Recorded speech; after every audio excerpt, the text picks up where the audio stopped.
man, even just hearing you say that, I can think back to so many times where I have felt like a failure. And as a result of feeling like a failure, I turn to food for comfort. If you've ever struggled with stress eating, today's video is for you. I got a question a little bit ago about how to deal with stress eating. And in today's video, I'm going to be joined with a guest who's going to help talk through some of the things that you can do looking to overcome stress eating. Hey, so today I am joined by Dr. Suri. He's a clinical psychologist licensed in California. Him and I actually met via his YouTube channel, Intentional Living with Dr. Suri. Came across some of his videos and reached out. So he's going to talk to us a little bit today, but I'm very excited to have you on. Dr. Suri, welcome and thanks for joining me today. Thanks for having me, Ryan. Hey, so I know I have been doing this weight loss thing for a year now. I've been doing intermittent fasting, but my weight is something that I have always struggled with my whole life. And one of the things that I think I kind of got a grip on over this last year is this idea of slow and steady progress. But even with that being said, one of the things that I still struggle with, and probably my biggest downfall, is in times of stress, whether it be stress from work or stress at home. I still find myself, like I imagine a lot of people, eating as a result of stress. And I just wanted to kind of get your take on it and kind of, see if you can give us some tips today. Absolutely. Yeah, I agree, Ryan. I have been on a fitness journey in and out of it for so many years myself. And I couldn't agree more. My biggest weak points are when I'm feeling stressed.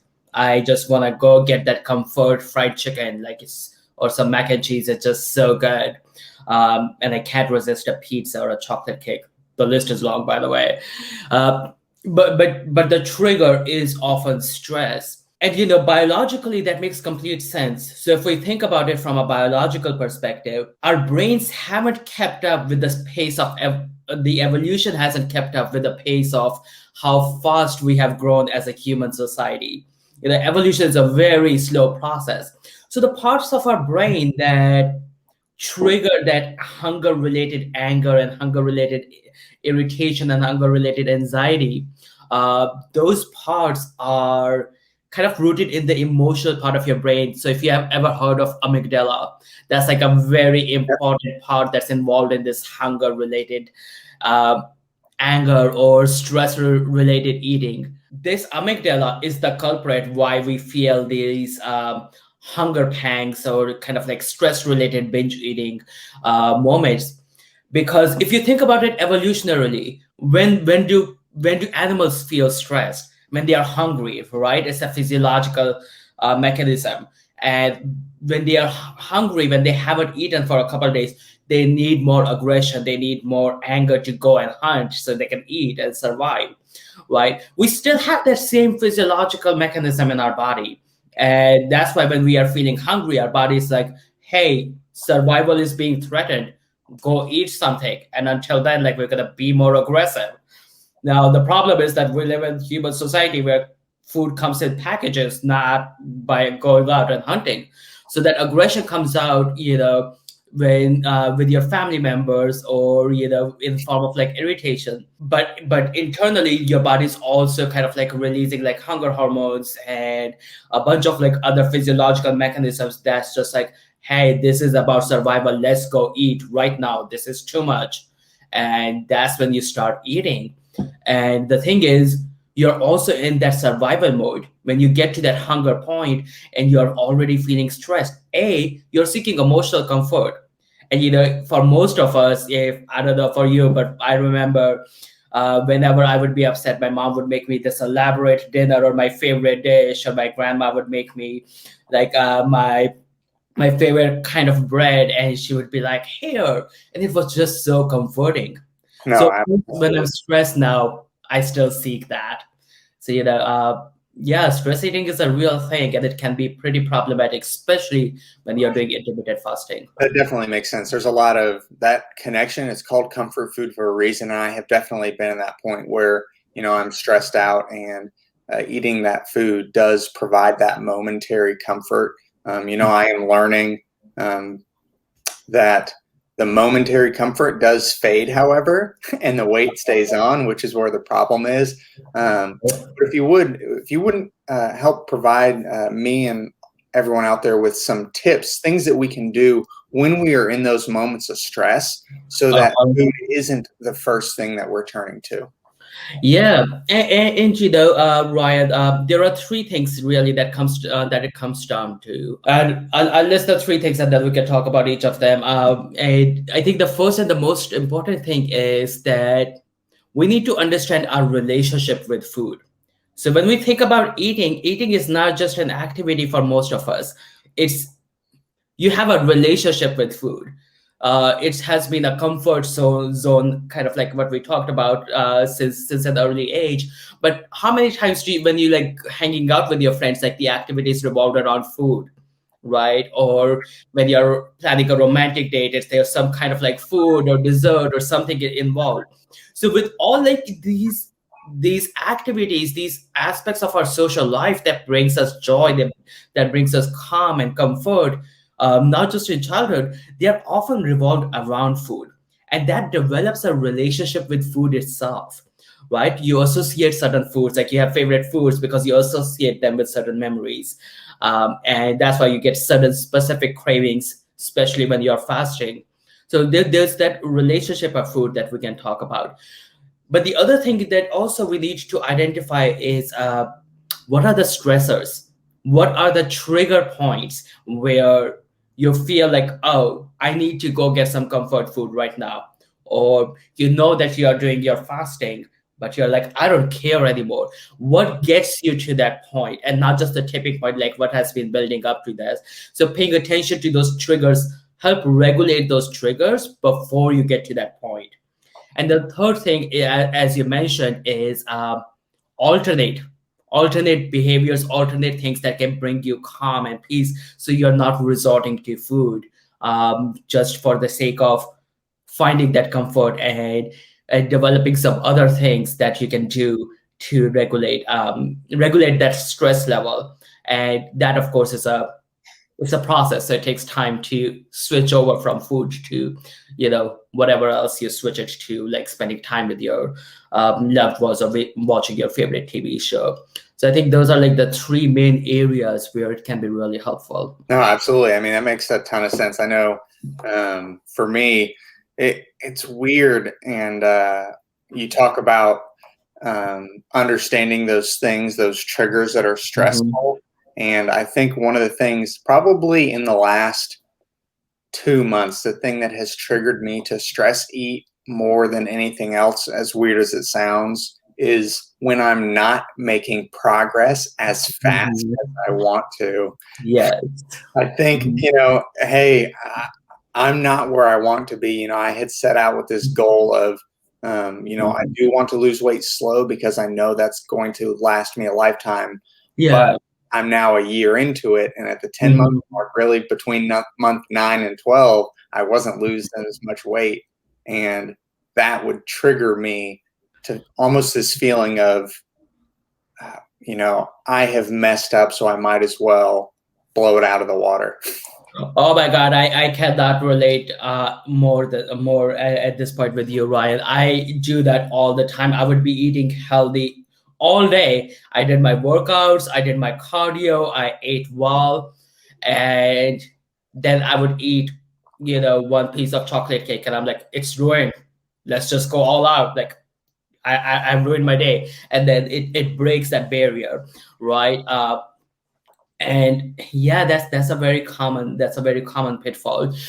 There are a few things that I've researched for myself over the years, and there are different things that I've tried. Some work for me, some my friends swear by, but I'm like, hey, that's not working for me. Can you maybe talk about something that we can do for everyone that's watching when we feel that stress coming on, whatever that stress is, whether it's work stress, family stress, the stress of not making the progress? Talk to me about something that we can do and need to understand about ourselves that can help kind of break that cycle. I think that's the most important question, Ryan, because identifying those stressors and identifying those triggers is the most important thing. Now, the tricky part is that we want a quick fix to that, right? And that's the trickiest part. Just like as you were saying with intermittent fasting, it takes time and staying motivated is difficult. So the first thing that I want to mention in response to your question is patience is going to be the key.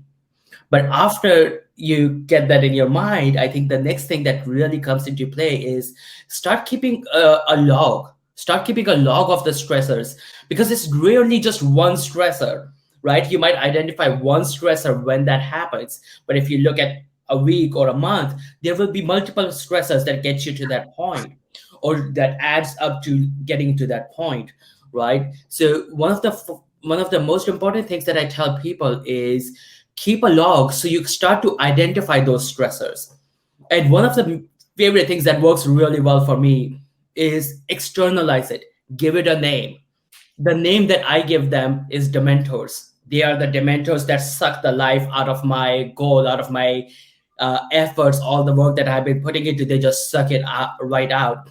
And what that does is it helps me look at it as separate. It's not a part of my identity. It's not a part of who I am. So when I slip up or when I'm feeling stressed or if I go and do like stress eating and I have like binge eating and I broke my fast, it's not me who's failing. It's the dementor that succeeded this time and you go back and you fight again, right? So that externalizing is helpful. So that's the most important thing that I would recommend in terms of like regulating the stress is to start identifying what those stressors are, start keeping a log of them, and then start giving them a name so you can identify it for what it really is and start kind of like blending the start thinking of it as your failure rather than another goal that you're working towards is understanding and resisting these stressors, and that this goal and fasting just goes hand in hand. As you were saying that, the light bulbs were clicking off in my head. There's so many times that I even recommend on a weight loss journey to track everything. I recommend you track your weight, you track your measurements, you track your food, you track your fast, you take progress photos. But I have never considered tracking my stressors. You And don't track your emotions.